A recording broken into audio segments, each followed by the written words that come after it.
Bueno, la clase de hoy es una clase especial. El día de hoy es un día especial por varias razones. Uno, como todos sabemos, porque pues este día es un día de celebración a nivel mundial en ese sentido un saludo a todas las chicas que forman parte de este curso. Comentarles que en los casi 30 años que tengo dando clases a nivel de universidad, ha sido para mí una constante en los cursos en los que he podido ser profesora, el ver cómo en nuestra carrera siempre las mujeres hemos sido minoría. Eh, a veces del 30%, es decir, 3 chicas de cada 10 estudiantes, a veces incluso menos, y me ha tocado también cursos que son específicamente 100% sin chicas, ¿no? De hecho, ahorita el otro paralelo que tengo, no tengo ninguna estudiante mujer. Entonces, esto solo refleja una realidad, ¿no? Que todavía existen condiciones diferentes de acceso a determinados espacios, por ejemplo, la universidad o ciertas carreras como las carreras de ingeniería y ciencias, a cierto tipo de trabajos. También está demostrado que en los puestos gerenciales siempre es mayor la proporción de gerentes hombres que gerentes mujeres. También el tema de los sueldos, también, aunque a mí no me ha pasado honestamente, pero sí en el sector privado, por ejemplo, sí se sabe que hay diferencias entre el sueldo que tiene una persona si es mujer o si es hombre, a pesar de que el cargo y las responsabilidades sean las mismas. Y así hay una serie de techos de cristal que se llaman, que todavía hay que seguirlos empujando y todavía hay que seguirlos rompiendo. Entonces, un poco esa es la reflexión, el llamado para todos, ¿no? No solamente para las mujeres, sino para todos, hombres y mujeres, para que vayamos construyendo juntos una sociedad equitativa en todos los sentidos, incluyendo el sentido de género en este caso, ¿no? Así es que, pues, es un poco el primer comentario que quería hacer el día de hoy. Y bueno, eso no significa nada más que hay que seguir aportando, seas hombre, seas mujer, para que las condiciones mejoren para beneficio de todos y para que pues vayamos juntos construyendo una sociedad eh, como la queremos, ¿no? Una sociedad honesta, una sociedad solidaria, una sociedad equitativa en todos los sentidos. Y bueno, la segunda razón por la cual esta clase es especial es porque es en realidad nuestra última clase del semestre, en el sentido de la materia como tal. El día de hoy vamos a cerrar, de hecho ya hemos cubierto todo el contenido, nada más quiero hoy repasar algunos conceptos últimos de este capítulo final que hemos estudiado. Y con eso, pues ya cerrar lo que ustedes necesitan tener como material para el examen del miércoles. Entonces, quisiera empezar justamente por ahí, comentando que el examen del miércoles, en lo que es logística, va a ser muy parecido al examen del bimestre pasado. Es decir, nos encontramos todos acá en el enlace del aula. Cuando ya estemos todos acá y tomemos la lista, pues yo abro el enlace en el Moodle para que ustedes puedan accesar y empezar a trabajar. Voy a necesitar que las cámaras estén prendidas para poder tener digamos, esa evidencia de que el examen lo dimos juntos.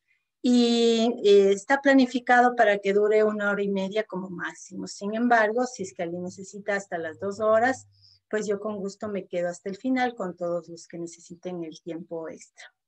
En cuanto a contenido, obviamente la mayor parte de las preguntas son específicas de este segundo bimestre, es decir, ingeniería de pruebas de software y el libro basados en el texto de estudio, tomando en cuenta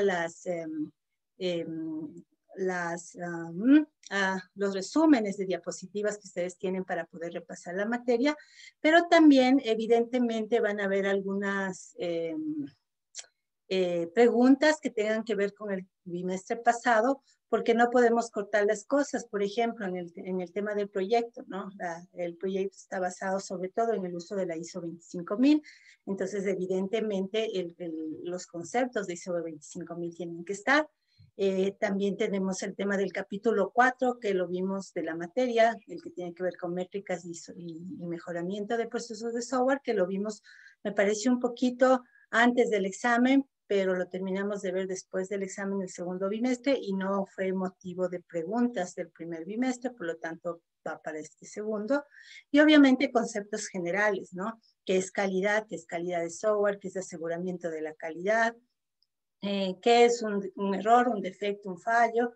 Etcétera, ¿no? Entonces, cosas generales.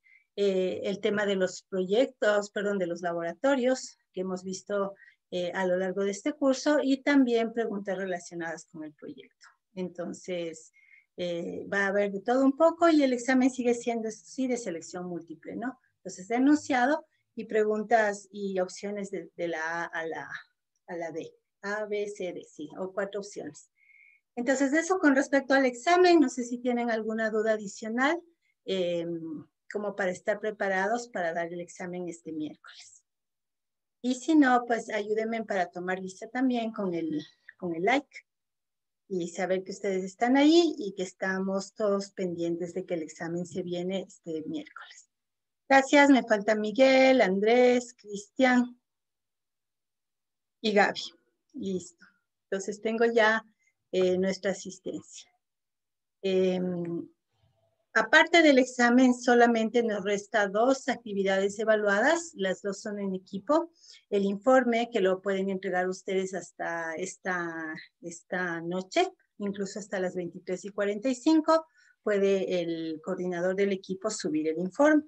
Entonces, asumo yo que ustedes deben estar tal vez dándoles ya los últimos detalles de cuáles van a ser sus conclusiones con respecto a la evaluación, con respecto a la mejora, o mejoras que están proponiendo para el producto. Entonces, ahí nada más recordarles la importancia de ser lo más justos posibles con la valoración que uno da a un producto, ¿no? Porque es muy probable que la evaluación de calidad que tú des sirva, por ejemplo, para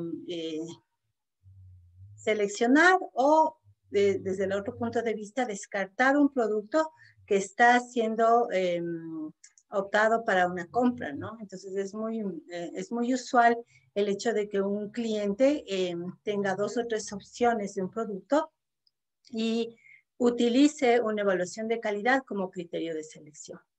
Entonces, en ese sentido, pues habría que pensar que a lo mejor lo que tú digas en tu informe podría significar que ese producto no sea comprado. Entonces hay que ser lo más justos posibles. Por el otro lado, también podría ser, eso sería si es que a lo mejor tu evaluación le resta al producto méritos que sí tiene. El otro sentido, que sería darle méritos que no tiene, podría significar que un producto que está siendo evaluado para saber si está apto o no para salir al público, sale al público sin que en realidad tuviera la suficiente calidad para hacerlo. Y eso, como sabemos, podría provocar fallos que podrían traer consecuencias negativas para los usuarios, para el ambiente, para cuestiones financieras, etcétera, ¿no?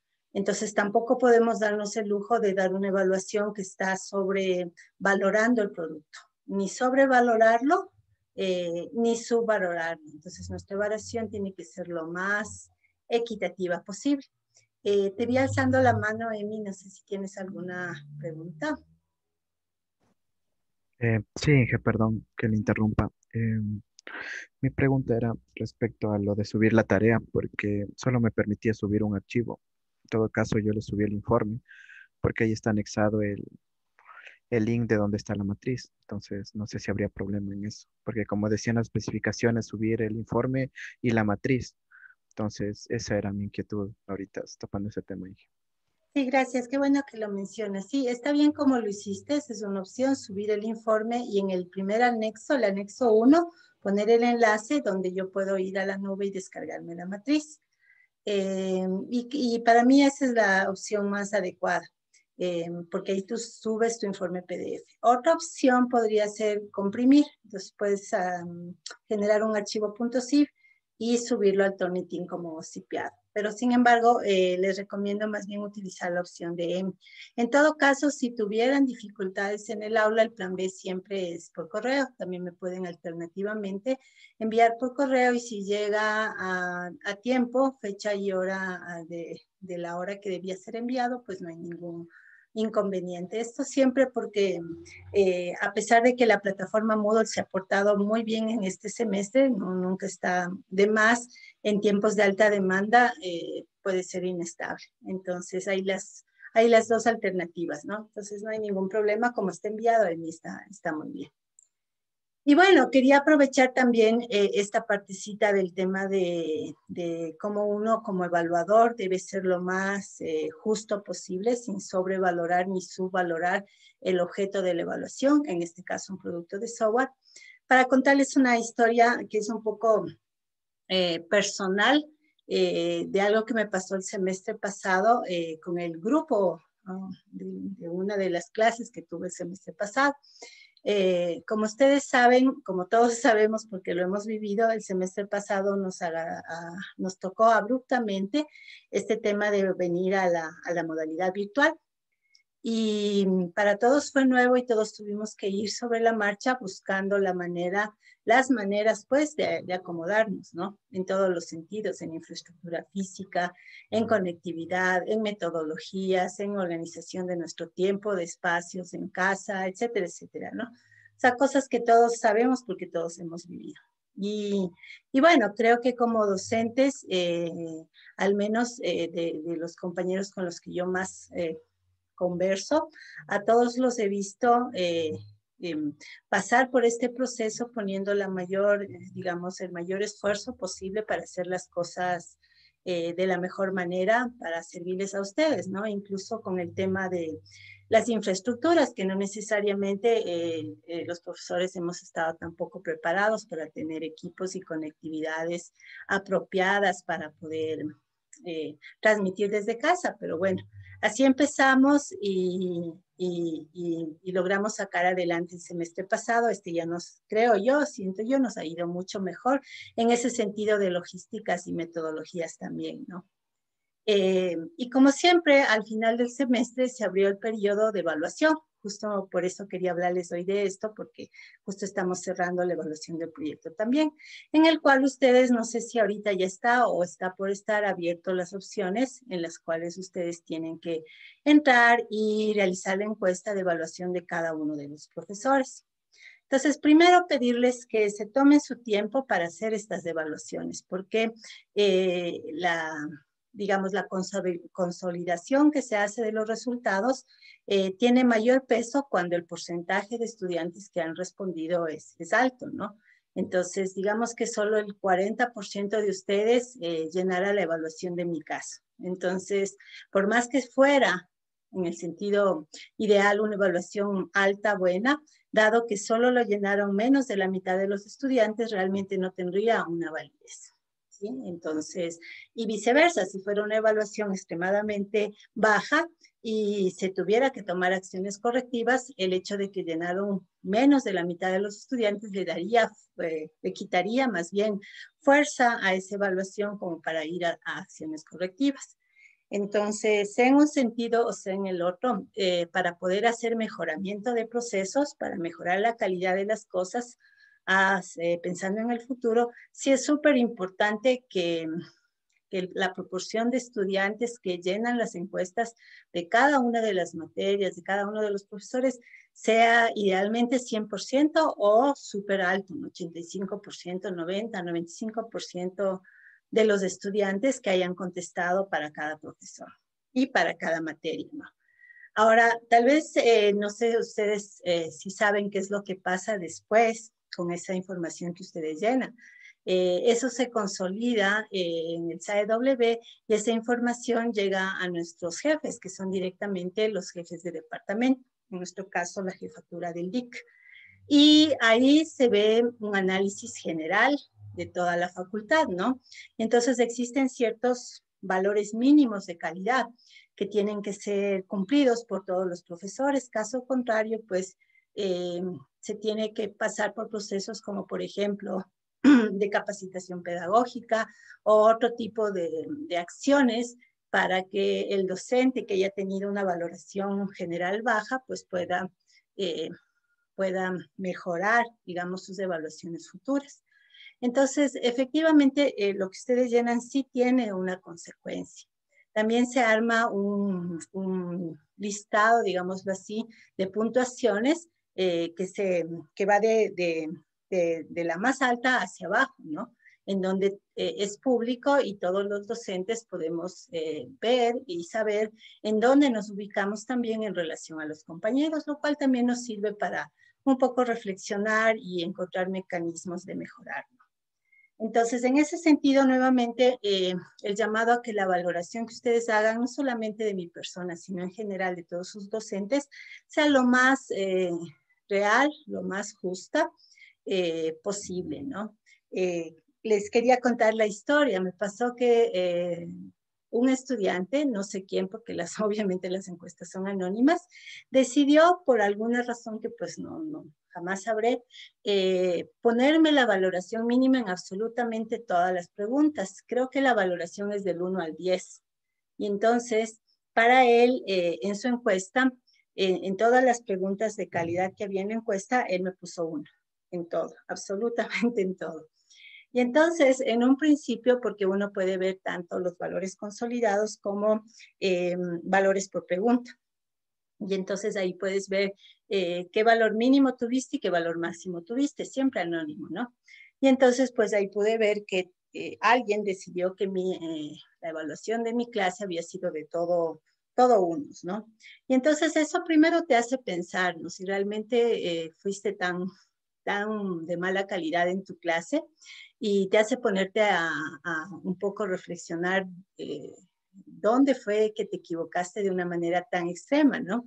Pero luego, analizando un poco más algunas de las preguntas, encontré, por ejemplo, una que decía, el profesor le entregó el sílabo al inicio del curso y todo el mundo, excepto este estudiante, me había puesto 5, porque como ustedes saben, desde un inicio está en la primera parte, en la introducción, el sílabo a disponibilidad de ustedes con temas, con fechas y todo lo demás.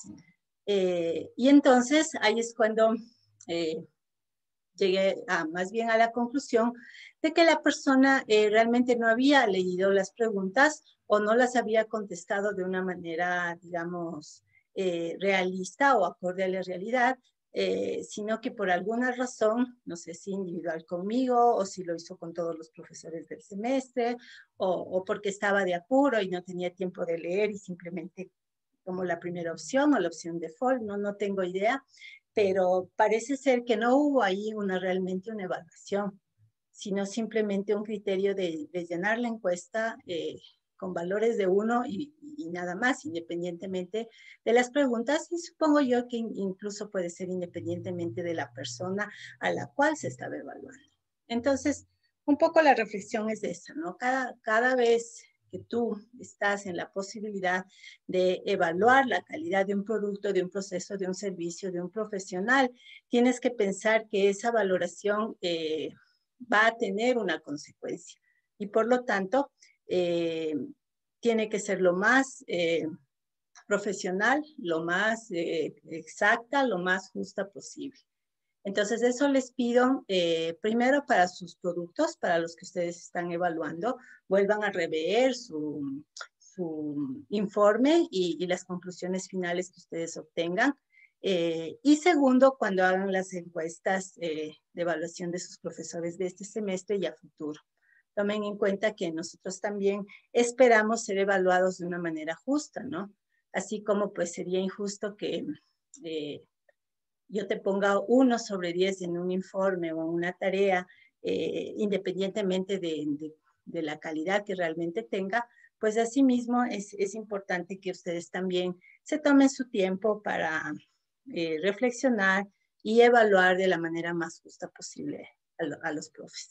Entonces, eso era un poco lo que les quería comentar antes de que se me escape, porque con esa, ¿cuál fue la consecuencia en mi caso? Con esa valoración, yo bajé mi promedio, normalmente mantenía y mantengo de evaluaciones, casi 2 puntos. Y eso hizo que yo baje dentro de, entre comillas, del ranking con mis otros colegas, varios niveles. Y eso que por suerte tuve evaluaciones en mis cursos de posgrado, las evaluaciones de mi otro curso de pregrado, y todas esas se promedian para dar tu evaluación final. Pero sin embargo, el impacto de esta única evaluación de un único estudiante en un solo de mis paralelos, sí que tuvo, como les digo, toda esta consecuencia en mi calificación global. Entonces, entonces es interesante, ¿no? Darte cuenta cómo cuando tú eres el evaluador tienes en tus manos la posibilidad de hacer que tu evaluación ayude realmente a mejorar a un proceso, un servicio, un profesional, o hacer que tu evaluación de alguna manera cause un daño, ¿no? Como por ejemplo decir, este producto de software está listo para salir y al otro día, pues ese producto empieza a causar problemas de salud o financieros en el lugar donde esté operando. Entonces, eso nada más. No sé si quieren hacer algún comentario, si tienen ustedes historias que contar del lado de ustedes como estudiantes a propósito de esto de la evaluación y la equidad, más que la equidad, la justicia que uno debe tratar de tener cuando uno evalúa, como para que sean temas de reflexión general. ¿Ok? Bueno, si no es así, entonces vamos ahora sí a pasar a la última revisión de este semestre de teoría, ¿no? Entonces, la semana pasada nos habíamos quedado en la revisión teórica de la primera parte del capítulo 1, entonces vamos a continuar, perdón, del capítulo 4, vamos ahora a hacer la revisión juntos de la segunda parte y el resto de la clase pues vamos a ver las resoluciones de los últimos 2 ejercicios. Espero yo poder mandarles sus notas también a lo largo de esta semana, de las últimas notas que necesito enviarles para que ustedes ya puedan tener sus propios cómputos y de tal manera que el próximo lunes que nos vemos, de hoy en 8, que es el último día que nos vemos, adicionalmente a hacer las exposiciones, podamos también ya tener ese mismo día, ojalá, la nota final de todos ustedes para cualquier necesidad de revisión o lo que sea. Entonces, les voy a compartir el aula virtual. Inge, una consulta de Claro, pronto dime, antes de mientras iniciar le abro te clases. escucho. Sí. Era referente al ejercicio extra que dijo que podíamos realizar. Eso no sé si es que habilita un enlace en el aula virtual o debemos enviarle por correo electrónico o agendar una cita para presentarle. Y también referente a qué no se debería presentar. Ya tienes toda la razón, me disculpo, se me ha escapado habilitar esa opción. La voy a habilitar como una opción en el capítulo 5, que va a decir nota extra, y la especificación va a consistir básicamente en lo que habíamos dicho, ¿no? El poder mostrar una solución implementada del problema de base de datos, simplemente a nivel de base de datos, es decir, creadas físicamente las tablas en cualquier motor de base de datos y llenos los datos de prueba que yo les voy a proporcionar en la especificación y la tienes que subir igual en este mismo capítulo 5 que está en pantalla. Ahora, como realmente me he olvidado, les tengo que ser sincera que tenía que subirles eso, vamos a abrirle más tiempo porque yo había pensado originalmente hasta el día del examen. Pero lo voy a abrir hoy hasta el próximo lunes, de tal manera que ustedes tengan todo este tiempo para subir esa tarea quienes deseen. Esta es una tarea opcional y va a ser por décimas extras sobre la nota que tú obtengas en el bimestre. Entonces, más bien gracias por hacerme acuerdo y yo hoy, después de la clase o en la noche más bien, porque tengo otras clases después, escribo la especificación y la subo. No, de todas maneras, si se me volviera a olvidar o algo, aunque no creo, escríbame porfa por el WhatsApp para hacerme acuerdo, pero todo el mundo puede hacer la tarea opcional hasta el próximo lunes 15. Eso sería. Sí. Ok. Entonces, en el aula virtual ustedes van a encontrar, déjenme aquí ponerla en el formato de, como ustedes la suelen ver. Al final he aumentado para ustedes un recurso justo encimita, como ustedes ven aquí, de la exposición. Porque quiero empezar justamente, dado que hoy ya entregamos el informe, con unas explicaciones adicionales con respecto a la exposición como tal y a la rúbrica con la que se va a evaluar esa nota, ¿no? Para mí sería importante, ojalá que sea posible, que todos ustedes pudieran pasar sin necesidad de un supletorio, ¿no? Entonces, por eso les quiero mostrar, aunque aquí ya me debería salir, déjenme ver, dos recursos. Uno, la rúbrica, que la voy a descargar ahorita, y otro, la plantilla, que todavía no la habíamos abierto juntos. Esta está acá arriba, está en la sección de recursos. Entonces voy a empezar por la plantilla. La plantilla de la exposición es obviamente para que todos tengamos una estructura igual. Y entonces la plantilla de la exposición abarca los siguientes elementos. Primero, ir directamente a hablar del producto, qué hace, las características que tiene, de una manera resumida, tomada del informe, ¿no? Entonces, la exposición es como que el espacio para que rápidamente las personas que no han podido o no han querido leerse el informe puedan enterarse de tu trabajo, ¿no? Recuerden que la exposición la estamos haciendo simulando que ustedes son un equipo, una empresa de evaluación de calidad de software y que están haciendo esta exposición para los clientes que les contrataron para hacer esta evaluación.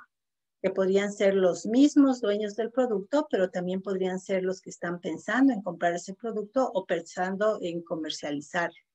Entonces, tú estás hablando para estas personas que tienen un interés específico en el producto, para sacarlo a producción, para ponerlo en comercialización, etcétera, y que te han pagado para que hagas esta evaluación. Esa es un poco la idea. Pues lo primero es rápidamente una explicación del producto. Puede ser una o varias diapositivas, no tiene que ser solamente una. Pueden ser varias, nada más siempre teniendo en cuenta el tiempo que van a tener. Segundo, el modelo de calidad, pero solo explicando los criterios y subcriterios utilizados en la evaluación. Tercero, los resultados de la calidad. Aquí no vas a poder mostrar todas las métricas y todas las mediciones porque sería muy largo. Entonces, por eso he puesto las principales métricas y mediciones. Entonces, aquí dejo al criterio del equipo escoger un par de ejemplos de calidad interna, un par de ejemplos de calidad externa, un par de ejemplos de calidad en uso, los que ustedes consideren más relevantes o más significativos. Y al final, eso sí, la captura de la matriz donde se ve la tabla resumen, ¿no? Los puntajes de los 3 tipos de calidad y el puntaje promedio general. Con eso se cerraría la sección 3. La sección 4, el top 5 de defectos, los 5 más, según ustedes, más relevantes, más importantes. Recuerden que no necesariamente es defecto, también podría ser una omisión o podría ser una limitación del producto. Y ustedes aquí destacan los 5 más importantes. Digamos que no encontraron 5, entonces los 5, 4, 3, 2, los que hayan encontrado. Si encontraron más de 5, entonces ustedes escogen los que consideran más relevantes de mostrar aquí en la exposición. Y el punto número 5, en orden de prioridad, aquí sí todas las mejoras que ustedes están recomendando. Y finalmente, este sí debería ser una sola lámina, 3 conclusiones generales que ustedes como equipo sacan de este proyecto. Y esa es básicamente la estructura, ¿no?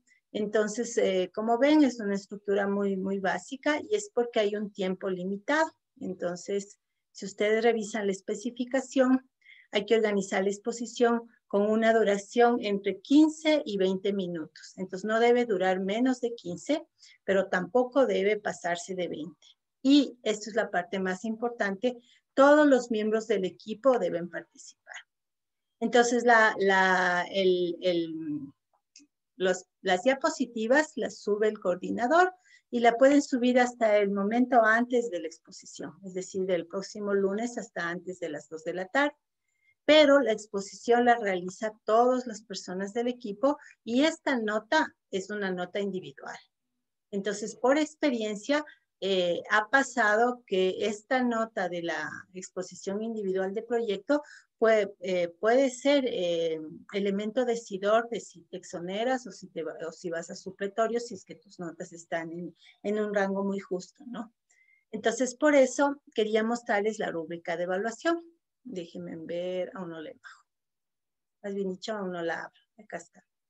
Esta rúbrica es una rúbrica proporcionada por el Turnitin y es la que vamos a utilizar para realizar la evaluación. Entonces, la rúbrica evalúa estos 5 criterios que ustedes ven aquí. El criterio que se llama habla, el que se llama volumen, el que se llama postura, contenido y vocabulario. De estos 5, el que se ve más afectado, o más bien dicho, el único que se ve afectado por el tema de hacerlo virtual y no presencial es el tema de postura. De ahí los demás funciona igual presencial o virtual. Entonces vamos uno por uno. En el habla va a ser 2 puntos de los 10 puntos y para tener estos 2 puntos la pronunciación de las palabras y la vocalización debe ser correcta. En la medida que vas pronunciando incorrectamente o vocalizando incorrectamente o cometiendo errores de pronunciación, etcétera, va bajando el puntaje, ¿no? Entonces, la puntuación máxima es 2 puntos y la puntuación mínima es medio punto para el tema habla. En el tema de volumen, el volumen de voz adecuado no debe ser ni demasiado alto, ni demasiado bajo, ni extremadamente bajo. Ahora, claro, aquí también juega el tema de la conectividad, ¿no? Entonces, la conectividad, si es que o sea, si es que tuvieras problemas de conectividad, como eso va más allá de tu control, pues no tendrá una rebaja de nota. Más bien tendremos que intentar reconectar o algo así, ¿no? Entonces el volumen, asumiendo que la conectividad está estable. La postura. En general, cuando tú estás haciendo una presentación presencial, cara a cara con las personas que te están escuchando, cuenta no solamente tu voz y el volumen de tu voz y las cosas que dices, sino también la comunicación no verbal, que implica el uso de tus manos, que implica los gestos con tu cara y también las posturas de tu cuerpo. Entonces, por eso es esta condición de postura, ¿no? Entonces, 2 puntos y la postura es natural y mirando al público. Entonces, cuando tú estés exponiendo, es importante que mires a la cámara y que se sepa que no estás leyendo, sino que estás explicando desde lo que tú conoces, ¿no? Y mantener esa, entre comillas, conexión, en este caso, con la cámara, ya que no tenemos la posibilidad de vernos y saber cómo está tu expresión corporal general. De todas maneras, este criterio de calidad para el expositor es de 2 puntos. Luego vienen los 2 que son los más importantes desde la perspectiva de tu aprendizaje, ¿no? Primero, el contenido es el criterio que más vale, son 3 puntos. La idea es que el expositor expresa un contenido de manera concreta, es decir, sin darte las vueltas, sin complicarte, sin contradecirte, sin confundir, pero sobre todo, aparte, además de ser concreto, el expositor demuestra dominio del tema. Es decir, se nota que sabes de lo que estás hablando, no titubeas, no dudas, no te quedas callado sin tener que decir.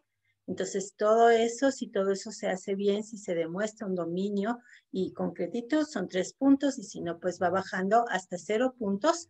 En el caso de que la parte que tú estés exponiendo, en realidad no llegues a compartir ningún contenido de valor, y o se note que no conoces, no entiendes el tema del que estás hablando.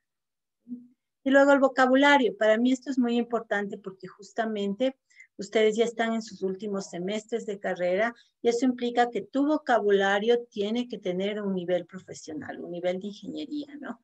Entonces es importante que cuando nosotros expongamos, nos dejemos dejemos a un lado la forma coloquial de hablar, la forma informal de hablar, dejemos de lado el utilizar modismos, por ejemplo, y tratemos de utilizar un vocabulario que sea, como dice aquí, adecuado y formal para una exposición.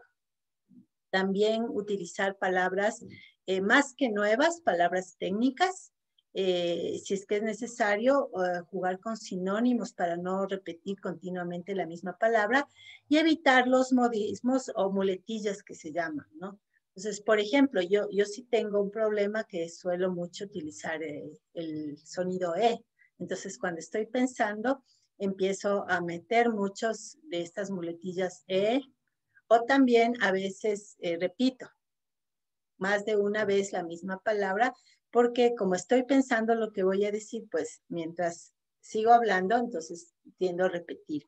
Entonces, esas cosas es importante que cada uno de nosotros nos vayamos dando cuenta y vayamos corrigiendo. Y una exposición es una buena oportunidad para ir desarrollando esta habilidad súper importante que como gente de calidad debemos tener y que hemos hablado en clases, que es la buena comunicación. La posibilidad de comunicar de la manera más positiva y más apropiada la información que necesitas dar, que por lo general, en nuestro caso, no necesariamente es información de buenas noticias, ¿no? Al final, si ustedes se fijan en la matriz, perdón, no en la matriz, en la plantilla, vamos a dar resultados de calidad en donde no van a sacar 10 sobre 10 los productos, sino puntajes debajo del 10. Vamos a hablar de los defectos que encontramos en el producto al dueño del producto y vamos a decirle, vea, usted tiene que mejorar en esto y lo otro y lo otro. Entonces, ninguno de estos puntos son puntos que en realidad son información, digamos, de buena noticia o positiva, ¿no? Entonces, ahí es donde es importante utilizar un vocabulario que, a pesar de ser una crítica que estamos haciendo a la calidad del producto, permita que esta crítica se haga de buen sentido, que esta crítica sea constructiva, que esta crítica vaya a servir para que haya un avance en la calidad del producto que hemos evaluado. Entonces, estas son las rúbricas, ya se la pueden descargar ustedes del aula y esta nota, nuevamente insisto, es individual. La nota del informe que ustedes presentan hoy, pues esa sí es una nota global. Entonces, aquí quisiera hacer un alto para escuchar si tienen alguna inquietud, alguna duda o comentario con respecto a esta última actividad que se nos viene la próxima semana. Si es que alguien quisiera preguntar algo, pues puede abrir micrófono o alzar la mano. Ok, entonces, el último recurso que tengo para ustedes en el aula para que se lo descarguen es las diapositivas de la segunda parte, ¿no? Aquí en la sección de recursos, ya se hizo un poco larga para este capítulo, están las diapositivas del texto de Blag y Rueda del capítulo 4 de la parte 2. Entonces, las voy a descargar acá también para que las podamos ver juntos, ¿no?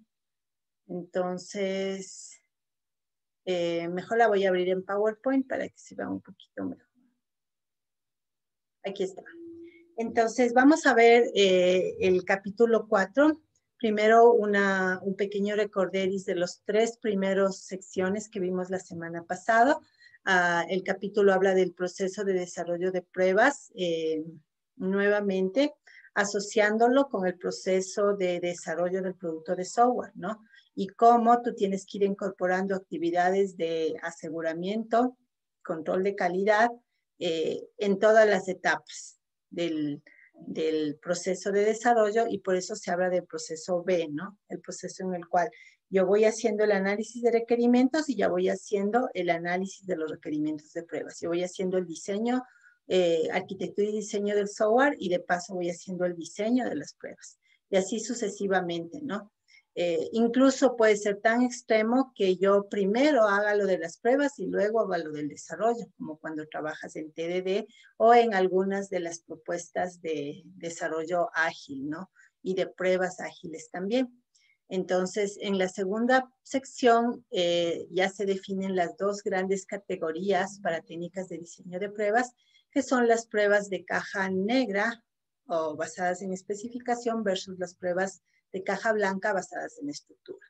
Y justamente en el capítulo 3 se dan ejemplos de una manera introductoria de algunas técnicas de caja negra, las principales siendo la técnica de partición de equivalencias, la técnica de análisis de valores límites, que es complemento de la técnica de partición de equivalencias, la técnica de diseño de pruebas basadas en tablas de decisión, la técnica de diseño de pruebas basadas en transiciones de estados y la técnica de pruebas basadas en casos de uso.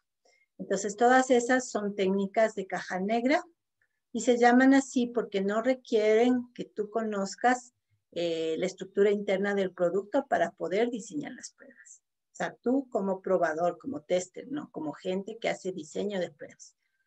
El cuarto capítulo, que es el primero que vamos a revisar hoy, habla de las técnicas basadas en caja blanca. Entonces, en este caso, se destapa la caja y se ve qué hay adentro.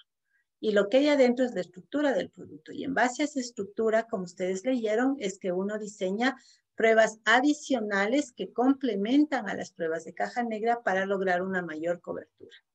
Entonces, el término principal en la sección 4 es el término cobertura. Y la métrica de cobertura es una de las métricas más importantes para demostrar una ejecución adecuada de un proceso de pruebas.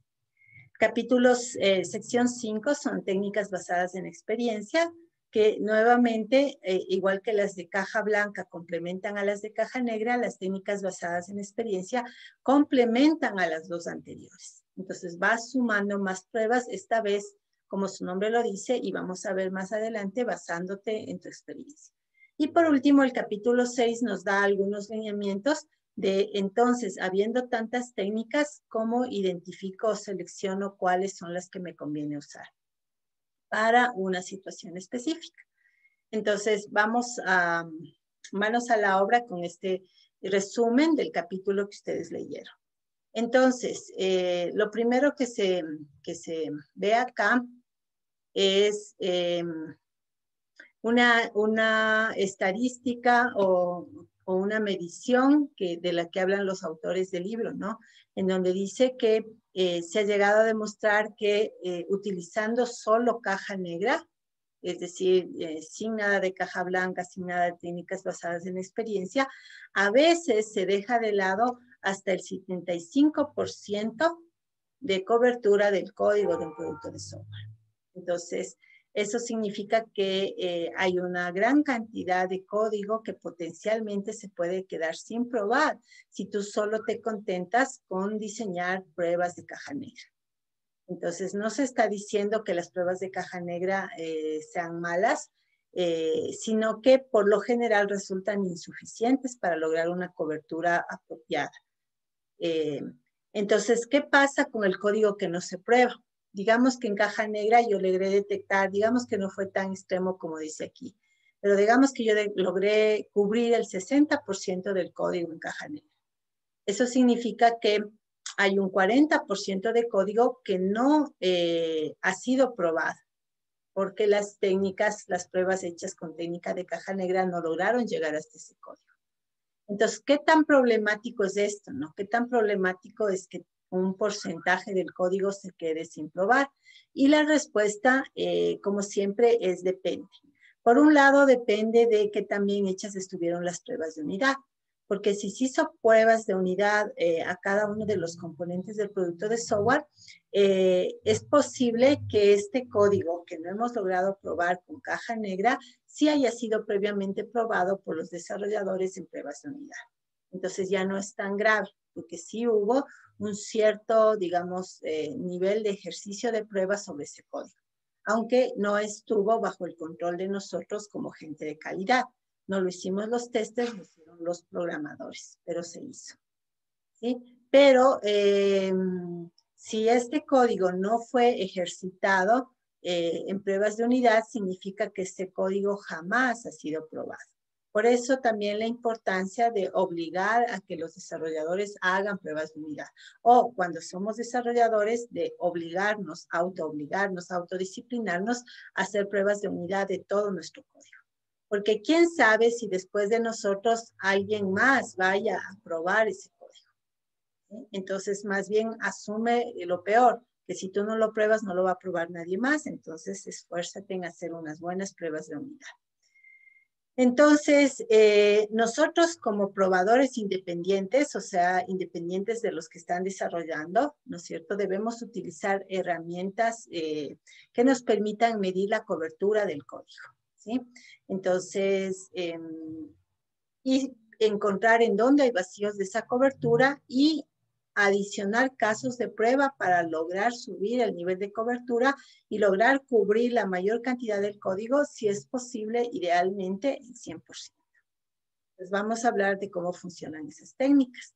Entonces, uno de los primeros figuras que tiene esta parte del libro es la figura 420, que explica qué son los diagramas de flujo. Entonces, esto es súper importante porque, como ustedes vieron, definir o diagramar este grafo es lo que te va a permitir resolver muchas de las preguntas de la certificación y también del examen del miércoles, ¿no?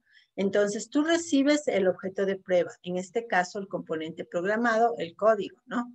Ahora, estas pruebas de caja blanca, pruebas de estructura, no las vas a hacer con todo el código, porque muchas veces tu producto obviamente tiene miles y miles de líneas, pero sí vas a hacer caja blanca en aquellas secciones de código que no han sido, como dijimos hace un rato, tocadas por caja negra, y también en aquellas secciones de código que aunque ya se hayan probado con caja negra, queremos probar adicional otra vez porque son críticas dentro del producto.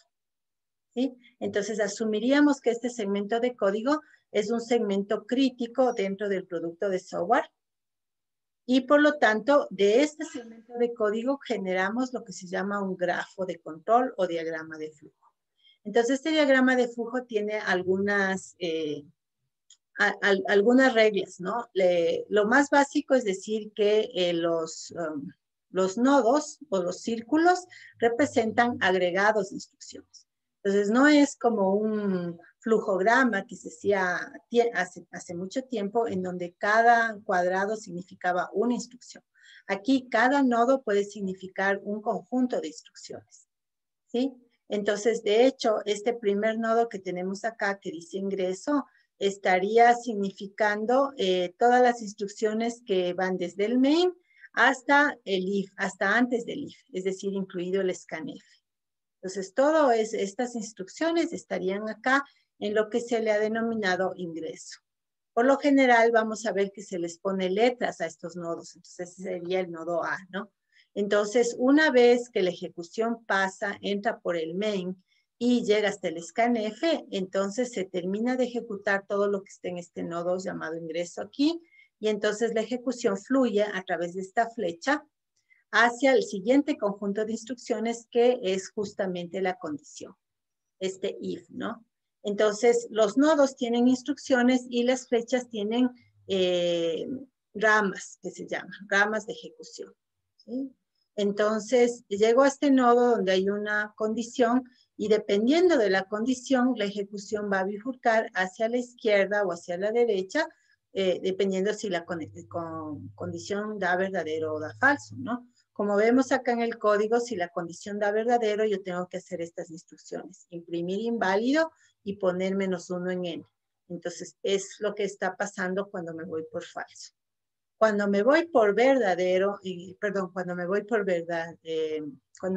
verdadero, es lo que va a pasar aquí y después de eso va a salir. Cuando me voy por falso, tiene que pasar esta otra cosa de acá, que es otra condición, la condición i menor o igual a n, que es la que está acá, pero dentro de un bucle.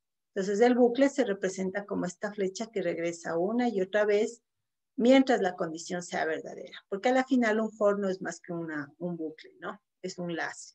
Y ahí se va a ejecutar esta instrucción, que es lo que hace que se haga el cálculo, que en este caso, como vemos, es un factorial, ¿no? Es un factorial utilizando un for. Entonces, este grafo representa a través de los nodos y las flechas las instrucciones que están siendo ejecutadas y el flujo de ejecución cuando se bifurca en las condiciones. ¿Sí? Entonces, estos grafos son bien importantes porque nos permiten, por un lado, determinar la complejidad del código. Recuerden que habíamos dicho que la complejidad implica la cantidad de condiciones que tiene un código y por ende implica qué tan fácil o difícil va a ser de mantener y de probar. Y que nuestra función es tratar de que la complejidad sea lo más baja posible. Entonces, ¿cómo se calcula la complejidad? Cuando tienes el gráfico, lo que haces es contar el número de regiones cerradas y sumarle 1. En este caso, aquí tenemos una región cerrada, aquí tenemos otra región cerrada, son 2, y todo el universo externo se considera el más 1. Entonces, 2 más 1, más la región general, digámoslo así, son 3. Entonces, este pequeño ejemplo me está marcándole que la complejidad ciclomática de este código es 3. ¿Sí? Eso sí lo ves como regiones. La otra forma es si utilizas una fórmula. Y la fórmula, en su versión simplificada, dice que la complejidad es el número de aristas menos el número de nodos más 2 por una variable p, que cuando simplificas vale 1. Y por eso aquí le han dejado solamente como más 2. En realidad es más 2 por p con esta variable de complejidad. ¿Sí? Entonces, en este caso, cuentas el número de aristas o flechas, 1, 2, 3, 4, 5. Cuentas el número de nodos, 1, 2, 3, 4. Siempre tienes que tener un nodo de inicio y un nodo de fin y todos los nodos del medio. Ya vamos a ver otros ejemplos.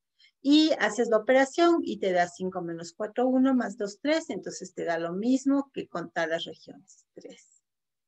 Y una tercera forma que no está explicada en el libro, pero que es útil para hacer rápido algunos ejercicios de la certificación, es contar directamente, incluso en el código, porque también ponerte a hacer el grafo puede resultar mucho tiempo, el número de condiciones. Entonces, como este es un código pequeño, yo lo recorro de principio a fin y voy viendo condiciones. Entonces, aquí tengo condición 1, voy bajando y aquí tengo condición 2. Y al número de condiciones le sumo 1. Y eso me da la complejidad ciclomática. De hecho, las regiones que se dibujan aquí no son más que consecuencias de las condiciones. Cada vez que hay una condición, hay la posibilidad de que geométricamente se forme una región. Entonces, las regiones son consistentes con el número de condiciones. Y al sumar 1, tienes el número de complejidad ciclomática. Este número tiene otra función, que es el hecho de indicarte cuál es el número mínimo de casos de prueba que es aconsejable que tengas para este código. Y en este caso, el número mínimo es 3. Entonces, deberíamos tener mínimo 3 casos de prueba para ejercitar adecuadamente este código. Entonces, eso como la explicación de la manera como programas como el SonarQube calculan la complejidad ciclomática. Y obviamente cuando tienes miles y miles de líneas de código, vas a tener cientos y cientos de condiciones y por lo tanto, este número de la complejidad ciclomática va a ser un número muy grande, ¿no?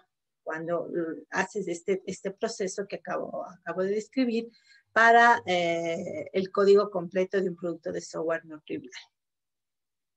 Entonces, con eso en mente, vamos a ver la sección de técnicas basadas en la estructura, que es básicamente poder describir qué es cobertura de código, que es básicamente el porcentaje de código que ha sido ejercitado al menos una vez en pruebas, explicar los conceptos de cobertura de sentencia y de decisión. Otra vez, volviendo al gráfico, es muy sencillo ver en el gráfico, la cobertura de sentencia es qué porcentaje de los nodos han sido probados y la cobertura de rama o decisión es qué porcentaje de flechas o aristas han sido probadas. Ya vamos a ver más ejercicios de eso. Luego, escribir casos de prueba utilizando las técnicas de sentencia y decisión. Entonces, ¿cómo saco estos 3 casos de prueba que me están recomendando aquí que debo tener? Y finalmente, evaluar las coberturas con respecto a los criterios de salida. Entonces, mi criterio de salida podría ser, no vamos a dar por terminadas las pruebas hasta que se consiga 85% de cobertura de decisión del producto de software.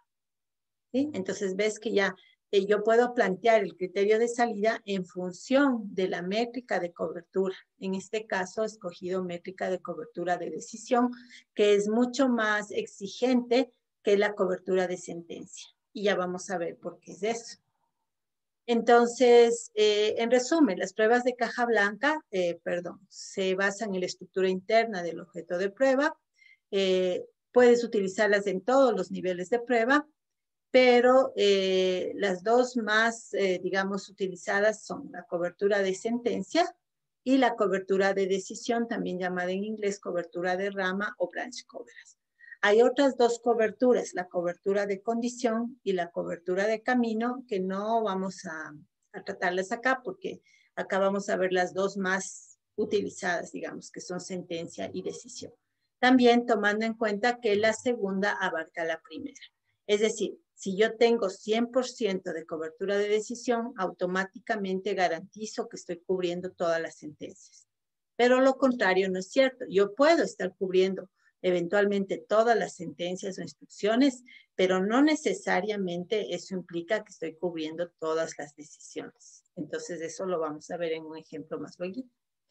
¿Y cuál es? Todo esto ya lo dijimos, pero ¿cuál es la métrica? Simplemente es un porcentaje.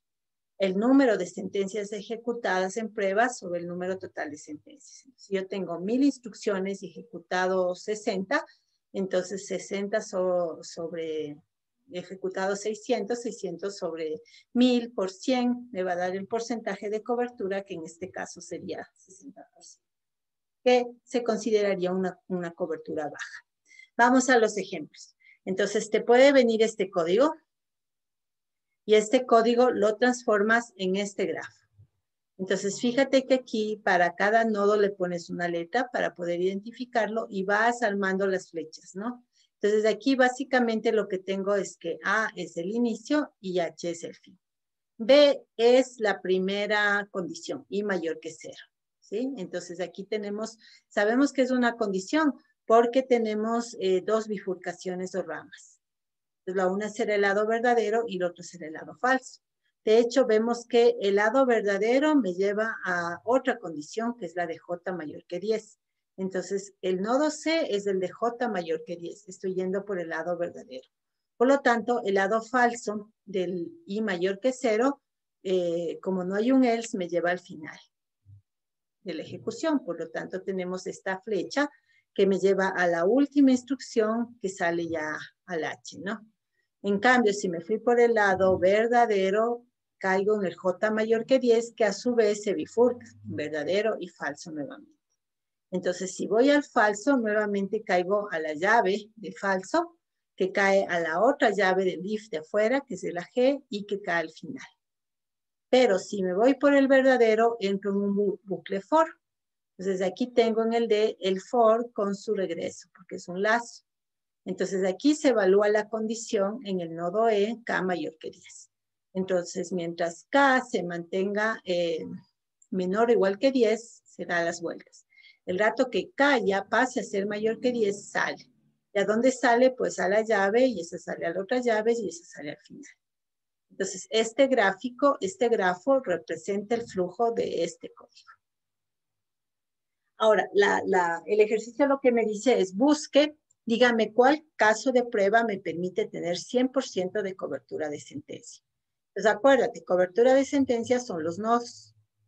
Entonces, significa crear un caso de prueba que pruebe o pase por todos los nodos. Entonces, aquí en rojo está dibujado ese caso de prueba. Entonces, ese caso de prueba tendrá que empezar, obviamente, en el inicio, terminar en el fin, pero pasar por B hacia el lado verdadero. Por C hacia el lado verdadero. Por D, hacer la ejecución del for y de ahí ir saliendo. Entonces, el caso de prueba que me da 100% de cobertura de sentencia es el caso A, B, C, D, E, F, G, H. todo este lado de aquí, A, B, C, D, E, F, G, H.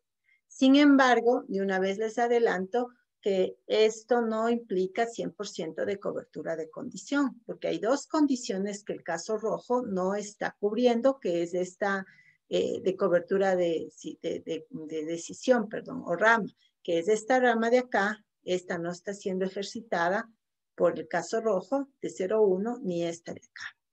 Entonces, este es un típico ejemplo en el cual yo estoy logrando 100% de cobertura de sentencia, pero no estoy logrando 100% de cobertura de rama o decisión. ¿Sí? Entonces, por eso es que yo voy a tener que complementar los casos de prueba que saque con cobertura de sentencia con casos de prueba adicionales que saque con cobertura de rama. Vamos a ver un ejemplo un poquito más complejo, ¿sí? Entonces, en este caso ya no nos han dado el código, nos han dado directamente el grafo. Pero aquí yo ya puedo dilucidar que yo tengo, por ejemplo, un if en el nodo B, una condición en el nodo B, otra condición en el nodo C, otra condición en el nodo D. Tengo un bucle en el nodo J, aquí es donde da la vuelta. Y entonces más o menos, más bien dicho, el gráfico ya está reflejando la estructura del código. Está reflejando las instrucciones en estos nodos y está reflejando las ramas de ejecución, de acuerdo a condiciones que se dan. ¿Sí? Entonces, la cuestión es cuántos casos y cuáles casos de prueba necesito para 100% de cobertura de sentencia. Nuevamente, cubrir sentencia significa pasar por todos los nodos. Aquí están dibujados en colores los casos. Entonces, el primer caso de prueba puede ser el azul. Empieza en A, va por B, va por D, va por H, por J, por K y por L. ¿Sí? Entonces, ese es un caso de prueba que me cubre varios de los nodos. Sin embargo, todavía me faltan nodos por cubrir.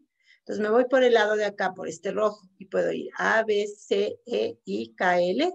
Estoy cubriendo también varios de los nodos, todos los que van por fuera. Sin embargo, hay dos nodos que están pendientes de cubrir, que son el F y el G.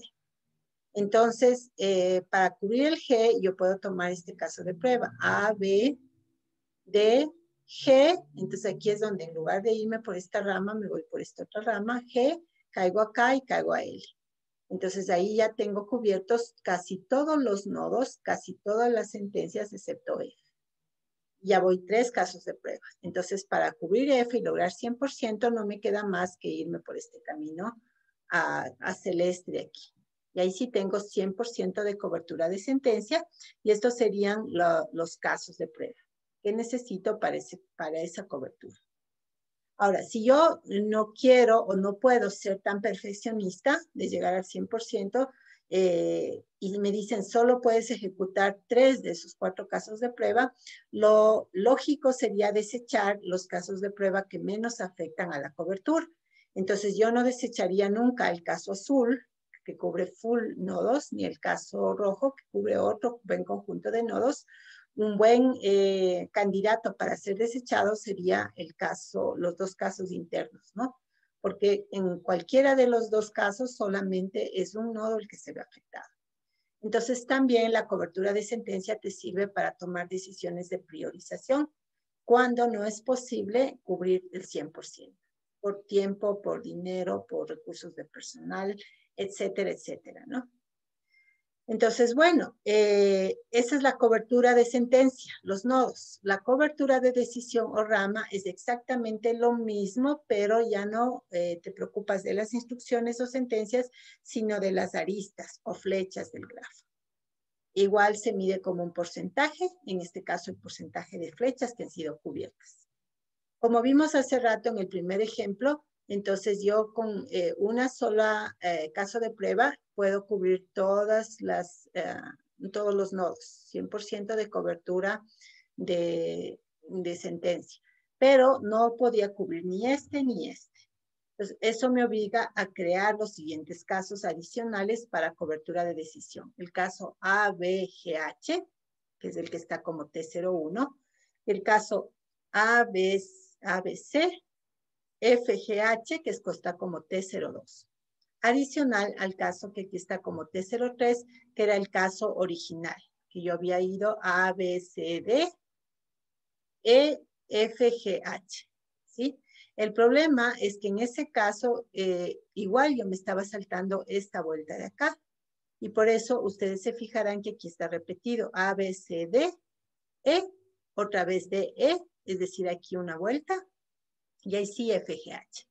Porque si yo no me doy la vuelta y me paso de largo, nunca estoy ejercitando esta flecha de acá. Y ahorita estamos en cobertura de decisión. ¿Sí? Entonces, en realidad, para lograr cobertura de decisión, necesité mejorar el caso de prueba que hacía cobertura de sentencia de 100% y necesité aumentar 2 casos de prueba adicionales. Y ahí tengo 100% de cobertura de decisión.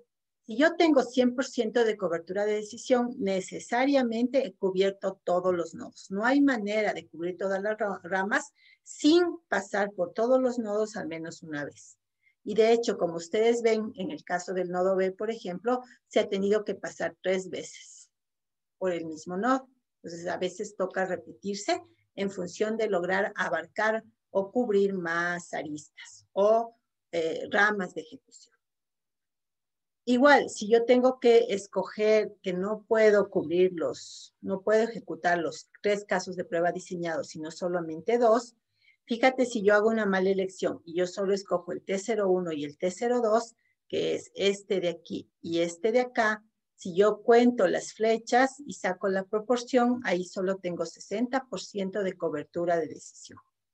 Pero en cambio, con la misma restricción de 2 casos de prueba, si yo escojo el caso T02, el caso T03, con 2 casos yo tengo 90% de cobertura de decisión, que ya es un porcentaje decente.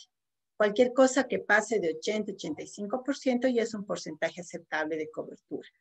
Entonces, al yo diseñar todos los casos de prueba, estoy en mejor capacidad de seleccionar el subconjunto de casos de prueba que deben ser ejecutados para maximizar la cobertura. Y cuando hablo de cobertura, debo priorizar la cobertura de decisión sobre la cobertura de sentencia. La cobertura de sentencia, como ustedes ven, es engañosa, ¿no? Entonces, con este solo caso, que es el que está acá, la versión simplificada de este caso de prueba, yo tengo 100% de cobertura de sentencia y tú podrías decir, magnífico, todas las instrucciones han sido probadas. Pero, ojo, no está aprobada esta condición de acá, no está aprobada esta condición de acá y no está aprobada esta del foro. Y ahí hay peligro de fallo en tiempo de ejecución. Entonces, por eso es que nosotros como profesionales de las pruebas, preferimos diseñar desde la cobertura de decisión. Diseñamos todos los casos y luego priorizamos cuáles necesariamente tienen que ser ejecutados, como en este caso, el T2 y el T3, para lograr 90% de cobertura. Y esto adicional a los casos de caja negra diseñados previamente y adicional a las pruebas de unidad hechas anteriormente. ¿Sí? Entonces van sumando, aumentándose la cantidad de pruebas a hacer. Y eso es básicamente, entonces este es otro ejemplo. La idea es descubrir cuántos casos de prueba se necesitan para lograr 100% de cobertura de decisión, es decir, de flechas, ¿no? Entonces aquí está resuelto el camino verde, es muy obvio, es el que va por todo lo externo.